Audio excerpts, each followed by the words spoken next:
Book 2 of 100 for 2026 finished. This was Disco Witches of Fire Island by Blair Fail. If you didn't see my previous video, this month I'm reading 4 gay books, 3 fiction and 1 non-fiction. If you want the full list, check that video out. This was the first book of that series.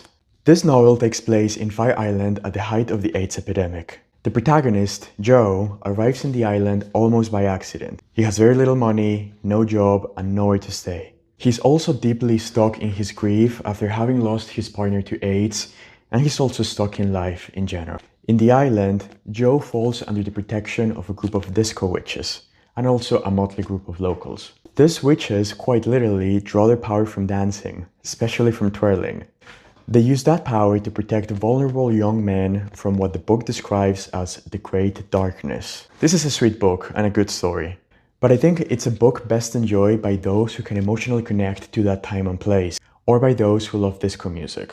I can imagine how places like Fire Island, Provincetown, and Key West must have served as sanctuaries at the time when AIDS was seen by the mainstream as divine punishment, and when hundreds of gay men were dying every month to AIDS. I actually just looked it up, and over 100,000 gay men died between 1981 and 1990. And so, to find relief, even briefly, from dancing feels both vulnerable and radical. But for me, that connection is mostly abstract. By the time I was born, treatments for AIDS existed.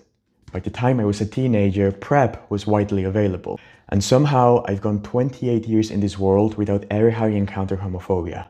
Although, that's likely gonna end soon, but let's not talk about that. I'll also be honest, disco itself doesn't really move me.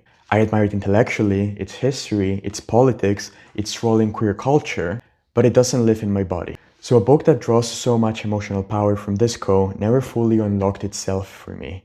Still, here's what I find interesting. Younger gay men are the ones who would benefit the most from reading books like this, from watching plays like Angels in America, from being reminded that we lost an entire generation of gay men, and yet we're the least likely to seek these stories out. So I genuinely commend Blair Fail for writing this book, and for its success. As of today, this book has nearly 3,000 reviews on Goodreads, and I feel like almost everyone I know is reading this book at the moment. This year, I'm reviewing every book I read, so there will be at least 98 more videos like this. So if you like hearing me talk about books, give me a follow, and if you read any of these books, send me a message and let's talk about them.